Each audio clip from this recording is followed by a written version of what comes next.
Ubisoft, the snake oil peddler of open-world games, has once again piled a great deal of things into a giant hoarder's mound resembling a video game. Even with their company reeling and about to become a subsidiary of Tencent, they're incapable of doing anything different. Ubisoft's regular craft, creating apolitical historical figure assassination simulators from time periods where politics literally determined who lived, whose head was put on a pike to serve as a warning, and who got to write the historical accounts we now misrepresent for entertainment, is achieved by reducing complex civilization-defining conflicts into mere atmospheric backdrop. Treating history as essentially a particularly rowdy costume party with a climbing wall, for protagonists whose entire personality consists of "my parents were murdered." We're asked to believe, with straight faces and wallets open, that these historical killers somehow became architects of change while possessing the philosophical beliefs of a fortune cookie author on a deadline. Figures who could apparently reshape human civilization without ever challenging any established power system beyond occasionally mumbling that perhaps widespread exploitation deserves a vigorous tutting sound from your pursed lips. The protagonists eliminate historical figures not because their targets represent oppressive ideologies worth examining, but because they conveniently orchestrated the protagonist's personal trauma in scenarios so morally ambiguous that they could be illustrated with sock puppets for a particularly slow-witted audience of cats. It was lazy the first couple times, and now it's just shallow. They luck into killing all the right people to make things better instead of being guided by actual beliefs, all the while spouting generic monologues about freedom and choice that you'd expect from a sentient American flag during a 4th of July barbecue. Never mind having enlightened views on freedom and liberty in times where it didn't exist and refusing to spread those beliefs. They have personal wrongs to right. But this time Ubisoft has performed the corporate equivalent of accidentally bumping the diversity button while reaching for the microtransaction lever, stumbling backwards into actual cultural discourse after a decade of tap dancing around anything resembling a meaningful stance. They've committed the cardinal sin, the most political statement a video game can ever make.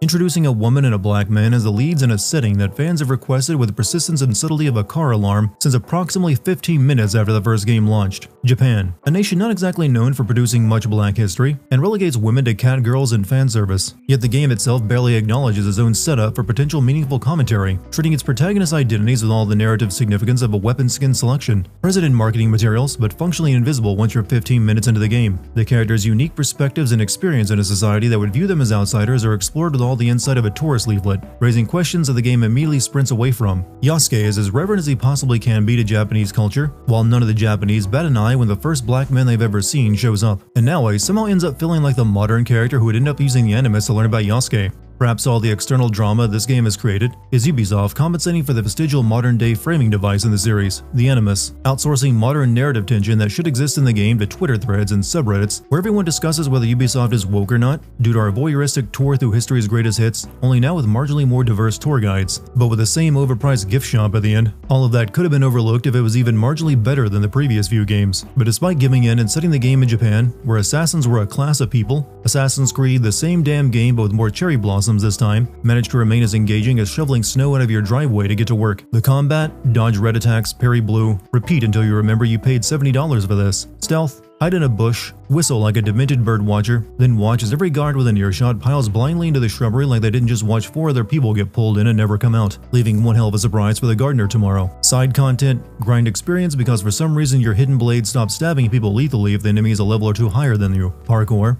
the game is only impressive if you treat it like a feudal Japan street view simulator, since the terrain is so hostile to free movement, constantly sending you sliding back down like the Animus accidentally loaded Super Mario Sunshine physics, that you're forced to stick to the road and hold W while the game aggressively ignores your attempts to take a shortcut. Shadows is the one open world game where more loading screens would have been an improvement. You'll spend so much time just riding your horse up the same damn scenic mountain to reach the next temple or castle that a free wallpaper generator would have been a better bargain. The ability to go anywhere a clearly marked road will take you and do the exact same thing you did in the previous region is not a solid way of designing a near 100-hour game with filler so dense it could have stopped a Mongol invasion. It is, however, the perfect way to wear out your fan base to the point where you have to subsidize your company with a hefty investment from Tencent. In 3 years, you'll see Assassin's Creed Ancient China, where the protagonist will somehow also be an orphan who climbs things and hates European oppression, but now with 100% more pandas.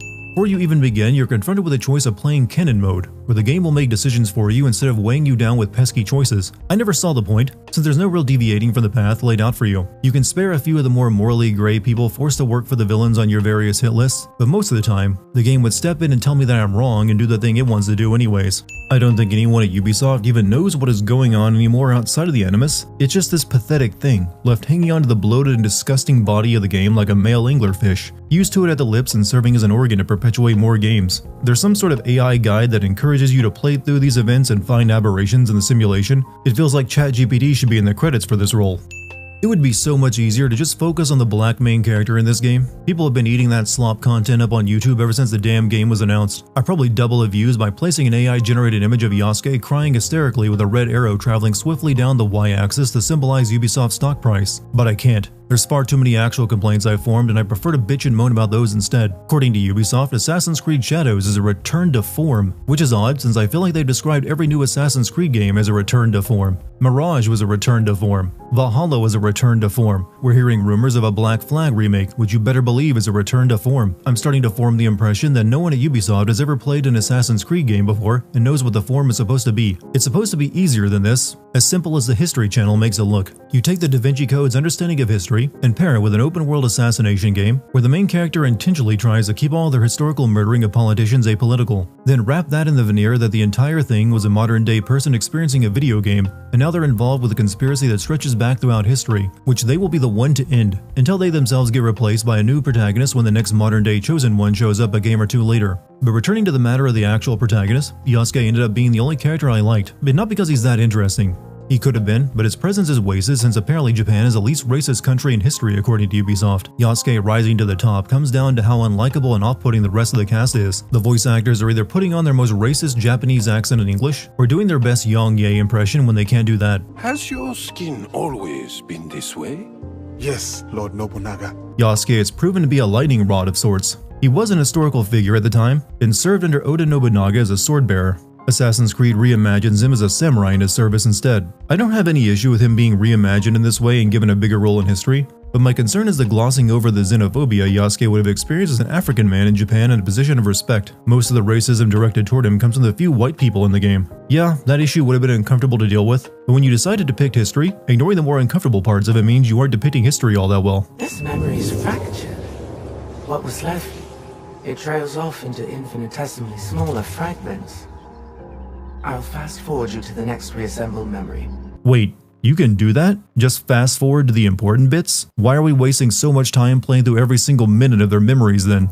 I don't know how much of just how the Animus is supposed to function is still held onto, but playing as two distinct characters who are never romantically linked seems like it would be an issue for a machine that requires genetic lineage to function. Naoe and Yasuke are not romantically linked and never have a child together, so their memories shouldn't be viewable by the same person. And if the Animus now allows you to experience anyone's memories, couldn't we jump into the memories of any of these people from this time and see what's going on far quicker?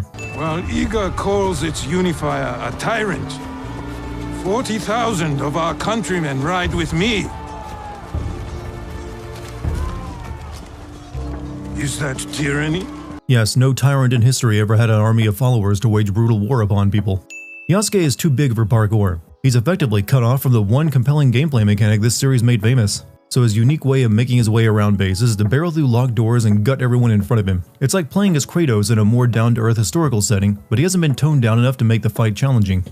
Since Nagato has to go help with the defense of Iga, he gives Naoe his hidden blade and tells her to head up the mountain to the Kofun, which the blade is a key to. A flat blade is a pretty terrible key, since it has no teeth to grab the tumblers. Any blade that fits into the slot would work just as well. It's the equivalent of making a flathead screwdriver the key to your front door.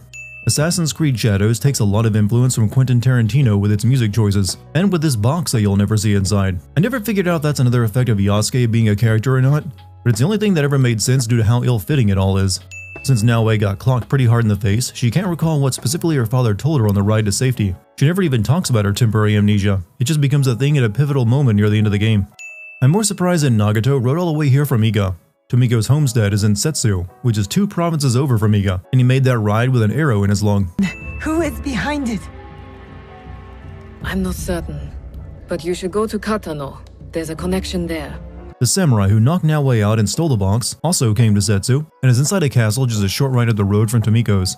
The stealth gameplay of Assassin's Creed meets all of your expectations. For most, that's not going to be a positive, since all those expectations were rather negative. As Naoe, you're playing your traditional Assassin's Creed game, where you parkour along rooftops, mark targets so you can track them even through walls, and then stab them if your level is high enough for an instant kill. As for new additions to the kit, you have a grappling hook, but you'll have to forgive me if I make rude blowjob motions with my hand and cheek.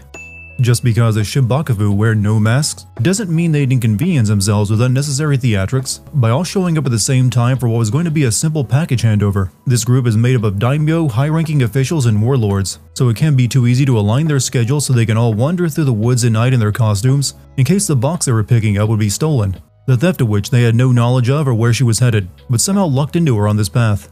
The only thing Ubisoft believes in that can compel someone to wage assassination on a large group of people is violently losing your parent. It's not even something I enjoy taking the piss out of them for anymore. The main character losing their father shouldn't evoke the same emotional response as an opening title credit sequence that goes on for way too long. No!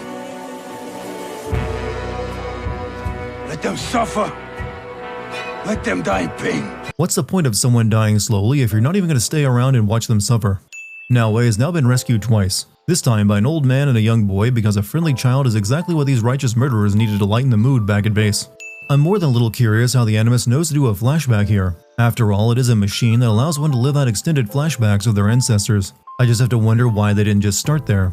Do I really need a tutorial on how to fight? I already did plenty of that. I know it was intentionally easy for the opening's convenience, but I still got the gist of it. This training is enough. You have other obligations. I am the daughter of one of Iga's greatest warriors. Don't I have a reputation to uphold? You are also a daughter of Iga. That means caring for the people within it. Nagato had some weird intentions for his daughter. He only trained her in ninjutsu. But when she wants to be a ninja like all the others in Iga, he's coy on the matter. Apparently, he was teaching her ninjutsu so she could better care for the elderly. Not ready yet. Come later. My father said you needed my help. An old woman forgets. Let me help. Everyone sounds as if a Japanese company decided to film their worker safety video with their own employees for the new English-speaking branch of the company. I don't know why they couldn't have just copied Ghost of Tsushima's approach to voice acting. They copied as much as they could everywhere else from it. You need higher ground to find what haunts me. Climb the old tower. Someone has been stealing Auntie Matsu's crops, so Naoe goes to find the culprit by first climbing a tower. I'll allow you to pause for a full minute of groaning and eye-rolling here if you like. From there, she discovered a dead deer that was shot by two bandits in the woods near it, who apparently killed a potential meal, and we're just going to leave it there to rot while complaining about being hungry. I have no idea what the purpose of that flashback was, but if you want to see how it ends, you have to hunt them down as an optional quest and do a rhythm minigame to focus your mind, since recalling your own memories is simply that difficult. After learning that her father is dead, Naoe doesn't move for several days straight. This is the most I can ever relate to her, since this was the emotional state I found myself in while playing through this garbage. Genjiro's art style and composition is incredibly modern, wouldn't you say? I don't believe the game ever gave a reason for why Junjiro and Soren were traveling through the woods that night and discovered Naoe and her father. We later learned that Junjiro was the son of a samurai, but that doesn't explain why he was tagging along with Soren and willing to stay inside this abandoned temple for the winter. We get a montage of Naoe healing from her wounds and regaining her strength. Interestingly enough, she climbs in a remarkably normal way compared to her parkour where she launches herself up walls. Vengeance is a lonely path, Naoe. Believe me, there are other ways to heal. Vengeance in this game is a group activity that builds lasting positive bonds with many people. There's no PTSD or regret to be found. I'll have to make changes to the place. Then it is time to start gathering supplies. You know the drill. Build your base of operations up by finding materials out in the world. New buildings let you upgrade weapons and armor, and most useful of all, acquire more scouts and fast travel locations. In order to make this game even more frustrating, it doesn't actually place the waypoint on your map for objectives, but provides some general clues to the location, and then you have to use scouts to scan areas to find the waypoint. But scouts are also used to bring back building materials for the base. So at the beginning of the game, when you have only 2 scouts, you end up not being able to find your objective or acquire many resources every season. The only other base building feature worth mentioning is that you can turn it into an animal sanctuary.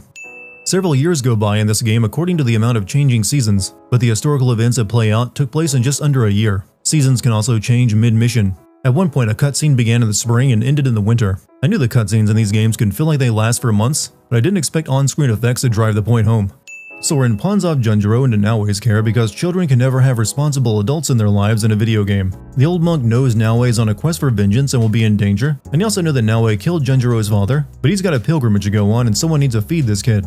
Does Naoe have eidetic memory? She remembered every single detail of nearly a dozen people she only briefly saw while lying in the dirt in pain while it was dark out a year ago.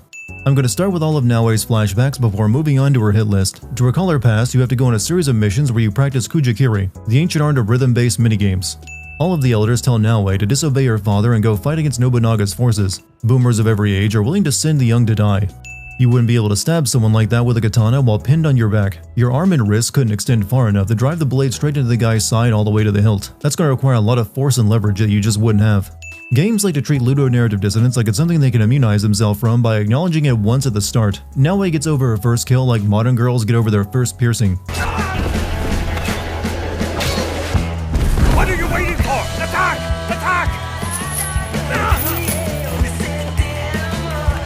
This game wants to be respectful to Japanese history and culture, to the point where you attend slow tea ceremonies, poetry writing parties, praying at temples, and even removing your sandals when entering a home. But then they go and score music like this for their fight scenes.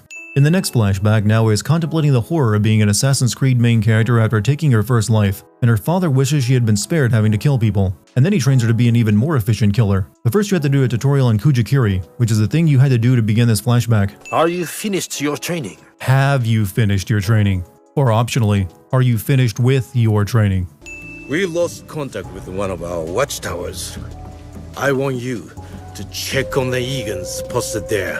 I mean, the watchtower is right there. If there was something wrong there, you could probably see it. I need to see what's happening inside. I should use the hook, Momochi-san, that you gave me. These flashbacks keep serving as tutorials for things I've already mastered. I get the feeling this was originally the start of the game, but split up and turned into these side quest flashbacks. While searching Hijimi Castle for Oda Nobunaga's agents, one of them slips up behind Naoe but is killed by a Tori Hanzo, then delivers a scroll to Nagato he took from a courier that detailed plans to take the box from Nagato. In reality, Hanzo forged that letter to try and get Nagato and Naoe out of the village to protect them, but he actually accurately predicted that people were coming for the box tonight during Nobunaga's invasion. Before you can assassinate the people responsible for killing Naoe's father and taking his precious box, you have to first locate them, which means 3 to 4 missions where you gather intel or allies, and sometimes just listen to 2 people speak loudly about their criminal plans in public, like these 2 in the alley talking about forged merchant documents for Teppo. Taking the forged documents from the crooked merchants allows Naoe to pretend to be a merchant herself and obtain an audience with Imai Sokyu, which is a smart ploy for an assassin, but Naoe doesn't change her outfit for this and she walks in strapped with shinobi weapons claiming to be a merchant, and no one bats an eye. Imai Sokyu's son tells Naoe that to get an audience with his father, she'll need to attend his tea ceremony, so Naoe has to get her hands on a kasode to wear and learn proper tea ceremony etiquette. There's a lot of missions in the game like this, as if it wants you to earn a cultural victory in civilization. I want to kill people, not slowly walk behind this guy, learn how to spin a tea bowl to the proper angle, and how low to bow to my host. Free from pride or prejudice, we can discuss art, poetry, architecture. Cryptocurrency, DMT, cold plunges, dating. Tea ceremonies were simply podcasts in feudal Japan. The kasode maker needs silk, which is being held by pirates just out in the bay, which isn't a very safe place for pirates to linger, being the same location they're pirating from, and they're also sailing a Portuguese-style ship despite being Japanese. At Naoe's request, Imai Soken gathered women with an interest in Teppo for the tea ceremony. One of them is the woman who shot Naoe on the night her father was killed, and that woman should recognize Naoe, but that's not the case here. Wakasa invites you over to her place and she's so interested in Naoe that she wants to tell her how she plans to take over Sakai with rifles and pirates and smugglers. You know, casual conversation stuff. Tea ceremonies really open you up to conversations. That Teppo on Wakasa's wall wouldn't be loaded, and Naoe didn't strike the wick to fire it anyways. Wada Kurataki, the one-eared man, is the next target. Naoe teams up with 2 warrior monks, Kyanyo and Yaya, to find him. They give you some busy work to recruit a former monk leading the remnants of his temple, who wants Naoe to reclaim a statue of Shinron that was stolen from them by bandits in a raid. We're here to recruit this guy and his men for an assault on the castle. If he can't hold off some bandits, then he's hardly going to amount to much in a castle fight. Before you start the raid on the castle, you come across an animus rift right outside the meeting. Inside, the guide speaks to you, the player, and informs you how sorry she is that you're playing through this. I'm serious. It's like the game is making the fatigue of playing it canon. They make a huge deal out of the attack on Amagasaki Castle, but when you consider I've taken down entire castles on my own for just a few pieces of armor, I hardly think I needed the illusion of help, especially when assaulting the castle and killing Wada is no different from the side objectives you do in them anyway. Where is the box? Punctuating for emphasis doesn't help a dying man understand the question better. And every day since, I have thought of only one thing. Making you suffer. But you killed him quickly. Unlike your father, who he demanded to die slowly. You have the choice of telling Mitsumune that killing the soldiers is wrong, because as the main character, only your blood feud is legitimate. He still kills the soldier even if you tell them to spare him. All that changes is Yaya will more willingly join Naoe's league as a summonal ally in battle, once you finish your side quest chain after this, of course. Akechi Mitsuhide wants to meet with Naoe, but since he didn't know her location, he sent a courier through an area where he knew her scouts would find him. I'm more interested in how he knows anything about Naoe. She hasn't exactly been advertising herself. Even directs Naoe to meet him at a location where she killed the man who took the box from Iga, which should clue her in that he's likely a member of the group who killed her father, since how many people can actually know about that? Mitsuhide could have chosen a meeting location that didn't require Naoe to kill all the guards protecting him. Mitsuhide wants Naoe's help killing Oda Nobunaga. According to him, Oda leads the group that killed her father, and since we know this game isn't going to end with Nobunaga's death in the first 10 hours, They may as well twirl Mitsuhide's mustache because it's a little too obvious he's setting us up. You would think Mitsuhide would use Naoe to take the fall for killing Nobunaga so he could go unnoticed and make sure she died in the process, accomplishing two objectives at once. But that isn't the case. His plan is to sneak her in while his army assaults Nobunaga's resting place. She's supposed to just keep him from escaping, but Nobunaga's already cut off by the assault. All Mitsuhide accomplishes is killing Oda Nobunaga, turning all of Japan against him, and setting Naoe on his and the rest of the Shimbakufu's trail. He could have used any shinobi for this, but intentionally chose the one who would want him dead afterward, and never had any plan for taking care of her. To reach Oda Nobunaga, they sneak Naoe inside by hiding her inside a cart full of rice. I don't know why I couldn't just hop over the wall. I do it everywhere else, no problem. Who are you? I am Iga. Punctuated for emphasis. Before Naoe can kill Nobunaga, Yasuke stops her and is about to kill her when he sees her hidden blade and stops, having seen one previously in Iga and years ago when he was with the Portuguese. He's totally loyal to Nobunaga, up until the point where someone with a hidden knife shows up trying to kill him. You are the liar. You killed my family. I have killed many people. I did it to make us strong. One shining sword under heaven, with a single destiny. Not for this Shinbakufu. For the country! But he still destroyed her home and killed everyone else that she loved. That's revenge-worthy. But she leaves and allows him to commit seppuku. Is there anything at all that once given life does not perish? How easily they have this conversation in poignant moments like this, even though they should be hacking their lungs up in all the smoke. The Brock soldier is not one of us. Take him, priest.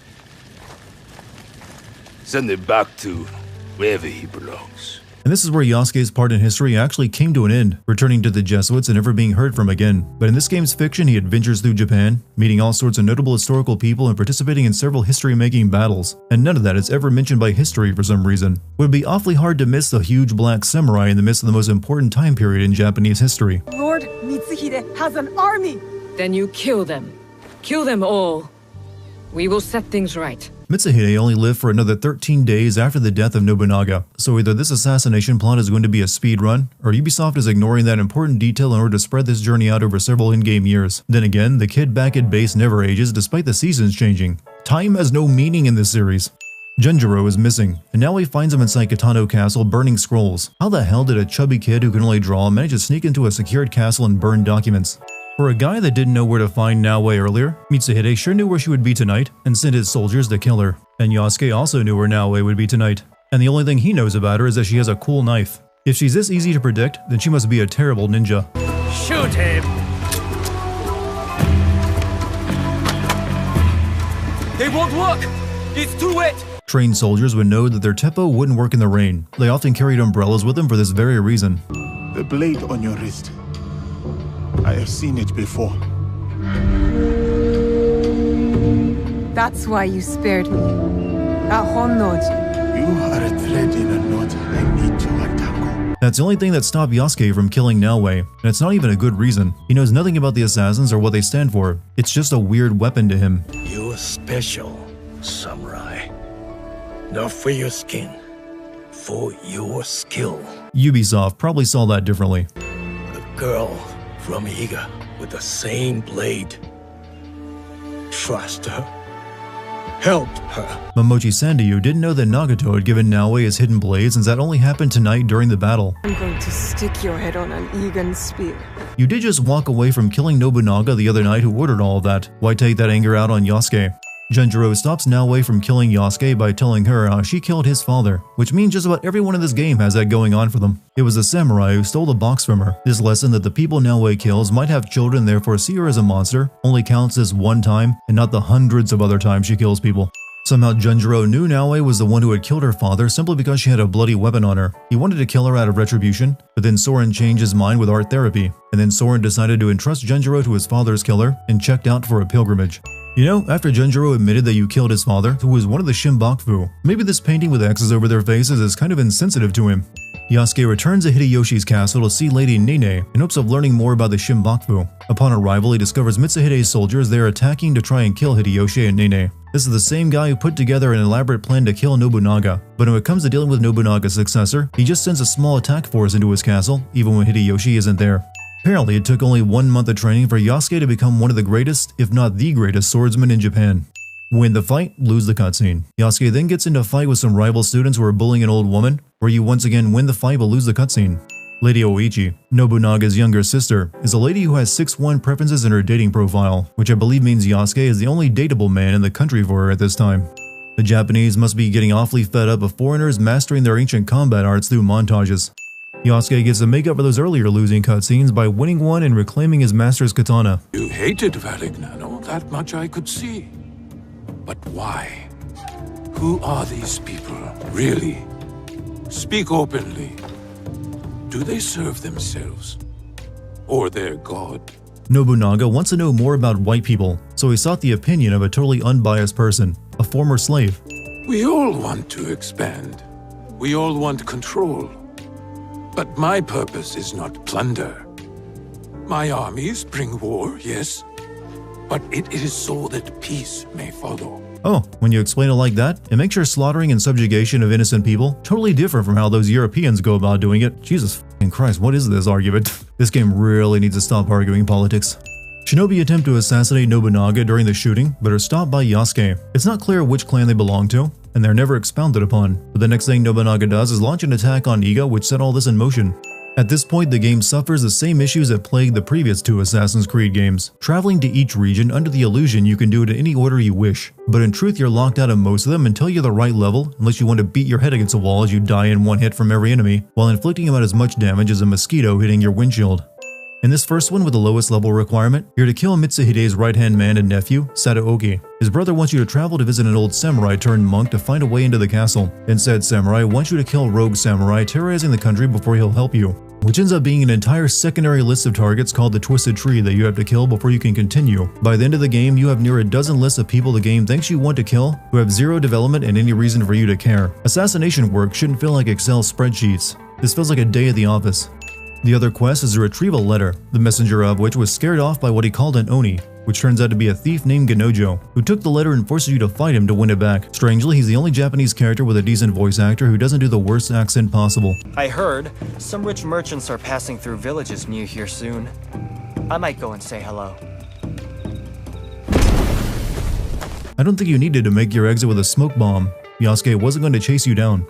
Naoe and Yasuke visit a temple expecting Issa Sadaoki to show up and watch a sumo bout, but he's a no-show. However, a stranger there watching the matches engages them in a discussion about already knowing the outcome of the match. Naoe has such a good memory that she was able to paint a detailed drawing of the Shinbaku members, but not good enough to recognize that this guy is wearing the same robes as the leader of that group, and he turns out to be the former shogun who was deposed by Nobunaga. All of these preparations for assaulting the castle during main missions inevitably feel pointless. Yasuke is supposed to cause a distraction by storming the front, while Naoe slips inside and unlocks the main entrance with a key that she was given by the old samurai. There are still guards all over the area when Naoe slips inside, so it hardly feels like they were drawn away, and once you unlock the door for Yasuke, you still have to choose which one you will play as for the remainder of the mission, while the other one disappears. I guess Ganojo lucked into attacking on this night. I didn't even know he was wrapped up in this. Then you're here for another type of sword, perhaps? Depends on the quality of the blade. Only the finest steel, of course. Forged in the flames of pleasure and chaos. Ganojo's romance focuses on innuendo around swords and dicks. Then he kills some people he stole from, pisses on their corpse, and talks about having slept with his wife. Is this red flag toxic behavior, or does Naoe just like bad boys? Or is this Ubisoft's way of steering you toward the lesbian romance by making the straight male insufferable? They say my mother fell at his feet. So he killed her. My father went mad and attacked them barehanded. I came home to find their heads on pikes. Ganojo has murdered parents as well. No wonder we want to bang him. It's the only way these characters could ever relate to each other. I'm gonna put my dead dad into my Tinder profile. I'll let you know how it goes. The romance scenes are about as awkward as 2 action figures being smushed together by a child. I'll deal with him. Find the rice. Look, I know this is personal for you, but let me kill this guy you have every right to kill. It's only fair after I let you raw dog it. But then I let him blow himself up with all the rice because that was way funnier, and I didn't know that the response was timed, since there isn't another time response in the game. The sword may win this battle, but patience will win the war. In this moment, it is wiser to be a fox. It is useless to harm a bird to make it sing.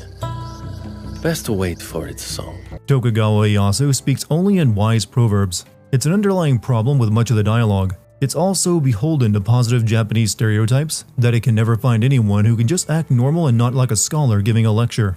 Hanzo's scenes all play out the same. He tells Naoe she must abandon her path and do something else. Naoe refuses and then they part having wasted your time and moved nothing forward. I am not the one chasing ghosts. There's much you don't know. And I could tell you, but I won't. Hanze directs Naoe to a kofun in Setsu, where she can learn the truth of the hidden blade she carries. Inside, she finds a journal written by a Spaniard in charge of creating an assassin's order within Japan. And before he'd even managed to recruit more than one person, he was handed the 3 sacred treasures of Japan by the Emperor and tasked with protecting them. The Emperor isn't going to just hand over the 3 most sacred objects that symbolize the country to a foreigner for safekeeping, especially a foreigner wishing to establish an order of assassins who kill important political figures. They already had clans of homegrown shinobi if they wanted to do that. After the kofun, you find another one of those Animus rifts where an ASMR-trained chatbot will pretend you're progressing and actually interested in what's going on. This game has to gaslight you into enjoying it. Akechi Kagemitsu holds the castle when his uncle, Lord Mitsuhide, is away. Then we must break in and take his head. Unless you have an army, I'd suggest a more careful approach. At what point do all the allies I've built up at home base join me on one of these missions besides Yasuke? The old man is drunk and depressed over the destruction of his clan and almost all of his family, so he's largely useless. Thankfully, the writers gave him a very capable lesbian daughter to make up for his personal and professional failings. I guess all those horrible things that trouble him can't scratch the surface of her boring personality. I was told I needed an army to assault this castle. Turns out I needed one old man who doesn't even fight and his daughter who can shoot a teppo. No, I like dangerous weapons. What about dangerous women? Not only does this game's content feel as soulless as dating by mobile app, the relationships you form in them are equally as bad. Lady Oishi invites Yasuke to Omi to learn what she knows of the Shimbakufu. In Omi, they're collecting tax revenue illegally from peasants through corrupt daikon, and plotting to destroy the teppo factory with stolen gunpowder. So first you stop the ship with the stolen gunpowder by igniting it, which results in nothing but some smoke from the ship since Ubisoft didn't want to animate it being torn apart by the blast. No daimyo should permit such thievery in their domain. I would take action myself, but I am too well known as Lady Oichi's bodyguard. What do you do when you're too well known as Lady Oichi's bodyguard to act? While you enlist the most conspicuous person in the country to do it for you. Who would ever guess that Yasuke, the only black samurai in Japan, and famously served under Oda Nobunaga, would be on the hunt? Then there's a mission where it has you row Lady Oichi across a lake, visit a temple to pray, and then just sit and meditate. I'm interested in learning which game design classes push this garbage for AAA experiences. After following a lead to an island with a corrupt daikon or meeting with a Shimbakufu, Lady discovers that Lady Oichi is one of them. She was forced to join the organization due to debt she incurred borrowing money to feed the starving people of Omi after a bad harvest. But why would the Shimbakufu want Oda Nobunaga's younger sister in their group, even as they plotted his death? That's placing a lot of trust in a lady who already doesn't like you and is here against her will not to become a massive liability. She could have warned her brother and destroyed their organization. She certainly has no qualms about doing that now. What more do you know about this group? I know little, but I can tell you that Lord Mitsuhide knows all. Apparently no one in the Shimbakufu knows any of the other members, and none of them know or care about the box, and none of them seem to have any regard for the organization they joined. I'm surprised Lady Oichi is the only one seeking to leave it. Since you can't kill Lady Oichi, it's time to upset Japanese historians by having Yasuke sleep with her after a visit to Cat Island. Then she ghosts him and they never meet again. Lady Nene sent Naoe and Harima to shore up her husband Lord Hideyoshi's lands, which she suspects are targeted by the Shimbakufu. So the first order of business is a meeting of the important figures as they write poems, but the meeting comes under attack by shinobi. Honestly, a ninja attack is the only thing that could actually improve a situation where politicians sit and write poetry together. The attackers failed to kill Kuroda Kanbei, only managing to make off with Yukita Naoe's son. The fact that they gain nothing from taking his son and never make any demands afterward should be the only tell everyone needs to know that Yukita Naoe is the one behind the attack. The attackers smelled of a unique incense. Turns out they were smuggling teppo inside incense crates or shrines, and Naoe discovered a fortune they use as a code on a guard who was tricked into letting them inside the Rengoku the other night, and supposedly this Miko is very out of place, but I find her acting just as wooden as anyone else's. But it's enough for Naoe to recognize that she's a fraud and kill her once she blows her cover upon seeing the fortune. The Miko had a letter talking about their special guest at the shrine, a shrine that's open to the public and just down the road from where Yukita's son was kidnapped at the Rengoku. But no one alerted the authorities to the daimyo's child just wandering around, and the kid himself doesn't even try to leave. I know about the weapons in the temple. and your soldiers tucked away inside Himeji. You are planning another attack. But why capture your own son during the Rengakai? He was almost killed. I hid him to keep him safe until my business was completed. But you complicated things. Let's put this together. You planned an attack to kill Kuroda Kanbei at the Rengoku, but you brought your son along with you, requiring you to also steal your son away, and then you failed to kill Kuroda. And now your plan is to have a private meeting with Kuroda and kill him there. Why didn't you just do the last part verse and skip the ninja attack on the poetry reading contest? And also, not bring your child to work. You have to deal with the fake guards outside Himeji Castle during the meeting, which you would think means you can't kill any of Kuroda's real guards. But no, you can slaughter the entire castle and it doesn't matter. It's a fake objective like so many others in the game. Kuroda uses Yukida's son to convince him to commit seppuku, so his son isn't blamed along with him by Hideyoshi. But instead of doing it right here, he decides to run to the Tenshu, the highest room in the castle, to die there. And has a samurai die just to buy him time so he could read his son's poem in private, something I'm sure he would have been granted had he requested it. Now he follows under the Shimbaku lead to a destroyed temple where the ox has captured several monks. She rescues them and is told that the ox will arrive, so she figures she'll wait around and strike him when… and then holy shit, how much more of this is there? Anyway, you know killing the ox isn't going to be as simple as that. Too many soldiers, I guess. And she can't risk the monks or Lord Tadashige's lives, so she has to sit and wait while the ox talks retribution against Hideyoshi, and then when he's gone, she jumps down and does the same thing she did just a moment ago to rescue the monks, only this time for Tadashige, and fuck me, it just keeps going. Why do you wish to kill the ox? What is your involvement in all of this? I don't recall ever telling you we wanted to kill the ox. Did they cut a scene out where these two met before? To engage him head-on at Mickey Castle would be suicide. What else is new? It's suicide to attack the ox inside its castle, so let's do a few arbitrary objectives first and then engage him head-on inside its castle. I don't want to recruit a former soldier of the ox's army who defected. Just let me sneak in and get the job done. If it's more difficult that way, fine. You can make that part of the gameplay. Prepare heavily and make it easier, or rush in and get it done in a reckless manner. There you go. Problem solved. Show me those plans you found. Show me those battle plans you stole. But do it under the camera so the devs don't have the trouble themselves animating it. We want every cutscene to be framed like TV news roundtable panel discussions. I could even tell you what the ox's cause is. Everyone already seems to be fighting someone for the exact same reason. One person's retribution hardly feels different from the other. Nothing? There's nothing you can tell us? That one time in Setsu when the Shinbakufu took the box seems to be the only gathering they ever had. They don't care about one another, don't know each other or their organization's overall objective, and certainly never warn or come to each other's defense. I'm pretty certain they have some conflicting interests with other members as well, like all of them would screw with their leader's goal. Freedom. We have given them the freedom to choose their own paths. Freedom is not something people had in this era of Japan, I'm afraid. The country had both an emperor and a shogun, the leader of the de facto warrior caste who were in charge. It was a highly regimented society of class.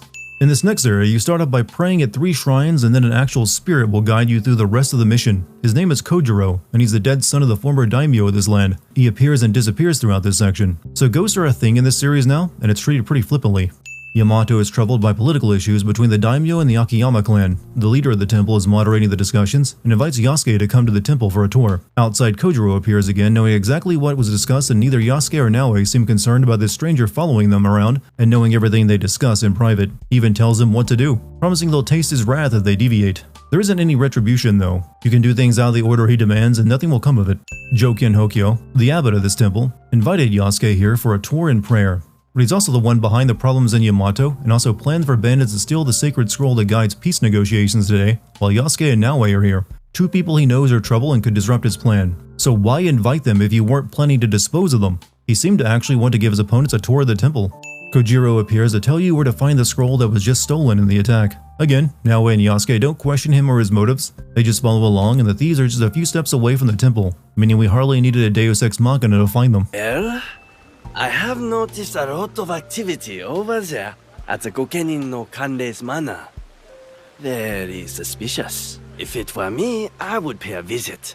See what answers I can find there. Why not just tell Naoe that Jokin Hokyo is behind everything? Kojiro has no problem doing that at the end after all. The peace envoys, where are they? We took them to the Iron Gathering site. On whose orders? A great warrior, Matt, promised me gold. Man or woman? If it was a woman, she was strong. Or maybe it was her. He doesn't know if the masked person was a man or woman, and even alludes to Lady Ayako being the person who had ordered him. Once his mission concludes and the Shinbakufu member is revealed, it becomes incredibly difficult to see how he could have been confused on the masked man's gender. They took the invitation to Uda Matsuyama Castle. Without it, no peace talks. Considering the talks are between two people, one of which is her, I think they could just issue a new invitation. Someone tries to assassinate Lady Ayako at the summit, and you have to pick which of these three is the Shinbakufu member. But even if you get it wrong, Kojiro will step in and reveal that the priest Joken was a Shinbakufu member by telling you to throw a weapon at him which he catches. This entire ordeal could have been ended at the beginning if Kojiro would have just told us. Where is the box? Stop wasting my time. Let me get on with dying. Like always, asking about the box leads to no information. I remember that sound. You hear it too. The core of Matsunaga Hisehide's troublesome son. He beckons me to the next life. If you're not going to make your characters care or even ponder if the person leading them around is a ghost or not, don't bother alluding to something that they're uninterested or oblivious to. Nawa Nagahide is enduring assassination attempts by one of the people behind Nobunaga's death, so he sends you to a noodle chef to find out information, and he mentions pirates in Wakasa causing trouble, names their leader and where to find him, but then never specifies how this connects to the people trying to kill Nagahide. His other lead is to protect the remaining Nagahide clan members, which makes way more sense and shouldn't require a noodle chef to tell me to do it since it's obvious. Upon saving the clan members from an attack, a biwa can be heard in the distance being played, and the old lady recognizes it and tells Naoe to go to Saifukugi Temple to learn more about it rather than tell Naoe herself, even though we just saved her life along with her entire family. She clearly knows the history of the tune and why it's important, if she knows why it's an important clue. At the temple, you find an old biwa player who plays the same tune that was heard at both assassination attempts. It was composed by one of his students, Takeda Matooki, who took up with pirates once he was deposed from his castle. There's no reason given for why the old woman from the Nagahide clan recognized the tune being played, nor was there any reason to play a biwa when sending men to kill Nagahide and his family. The pirate Samemaru works for a man called the Performer. They are meeting here in Obama. Thanks, Obama. Takeda Motoaki, cast out by a greater power, consumed by bitterness, out on a bloody path of revenge. You have chosen a different path. She's literally going down a list, killing everyone on it that had anything to do with the death of her father. Just because she smiles when talking to people she doesn't plan to kill doesn't make her noble. Fate has delivered this one unto me. What? Samemaru yes, is mine. That name, Duarte. How do you know it? Samemaru the pirate is a slaver, so Yasuke decides to take point on this one while Naoe deals with Matooki, and before dying, Samemaru mentions he works for Duarte. With the Shinbakufu all but destroyed, we can finally turn our attention to the real villains, Europeans. Mitsuhide has gathered his forces in Shoryuji Castle. Any reason we waited this long to take out Mitsuhide? His location wasn't a mystery. We could have gone after him at any time. Lord Nobunaga is watching. Fate and blood. So, let's us spill it! Punctuated for emphasis. Again. Mitsuhide is surprised he has no allies left. Maybe if the Shinbakufu had actually organized and acted as one, this could have ended better. He never came to any of their aid when they were being hunted down by Naoe, and now there's no one left to help him. Take the castle! Punctuated once more. Stop it already. Mitsuhide's strategy is to send his men outside the castle wall to fight in the field instead of remaining behind their advantageous defender's position in the castle.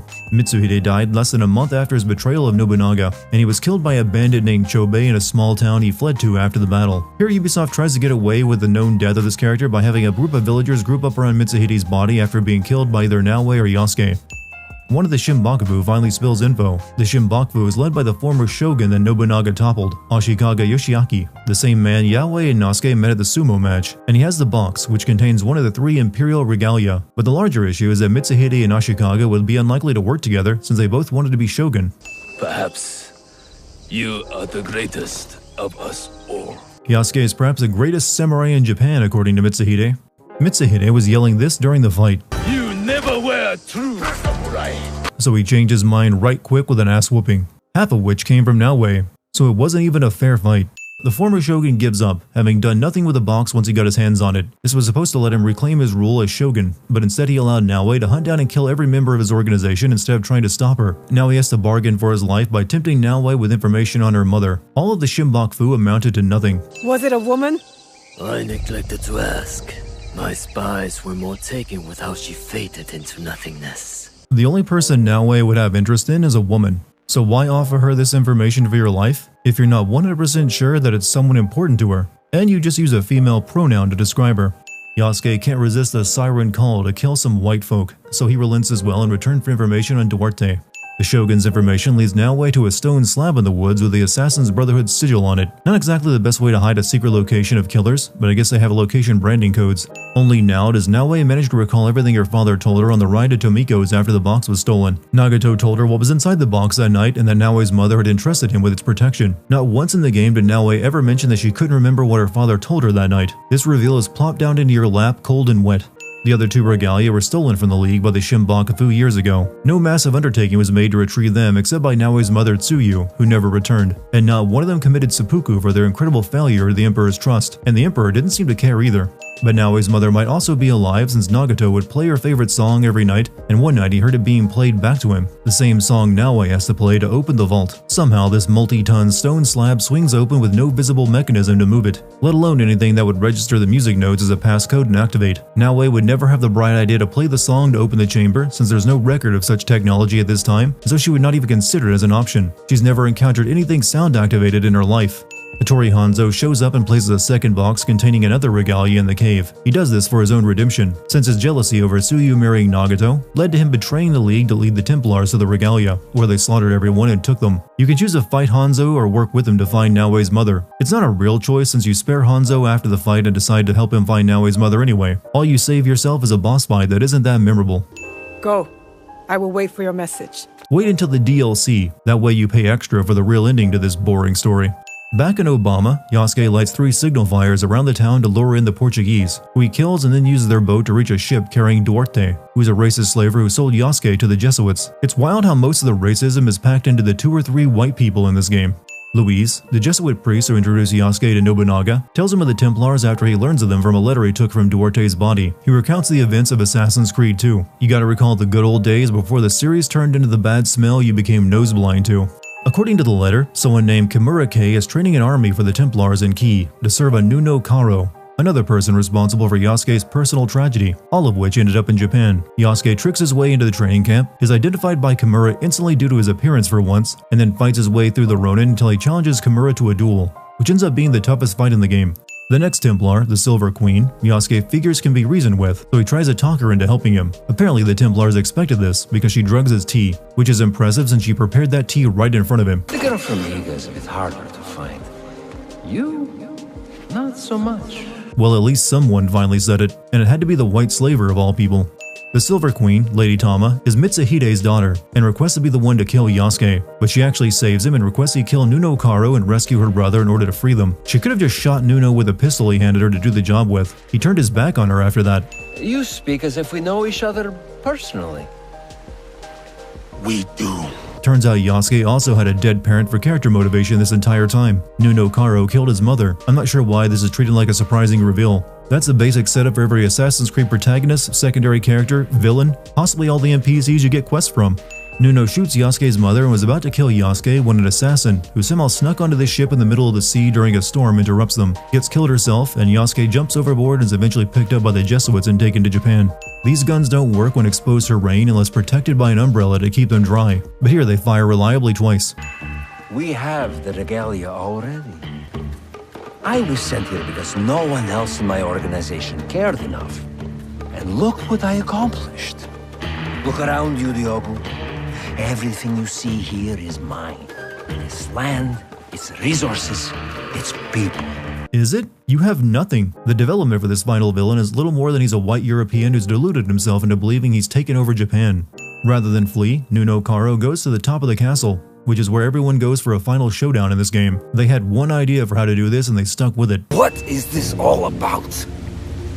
A declaration of war against the Templar Order. Hate to break it to you, Yasuke, but the Assassins already have a conflict with the Templars and have had so for thousands of years. This ain't anything new. I don't even feel like I finished a game, and I haven't. With all the killing done, there's nothing left for them to do but hang out until the DLC arrives, and whatever this AI stuff was supposed to be about wraps up with one final Animus Rift, where the competing chatbots speak vaguely to each other about what they accomplished before leaving. I hate this series.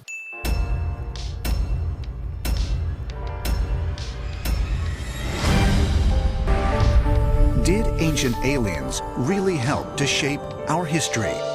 With this video wrapped up, I don't need to worry about sending Assassin's Creed again for a couple years at least. And you can like and subscribe if you thought this video was pretty good.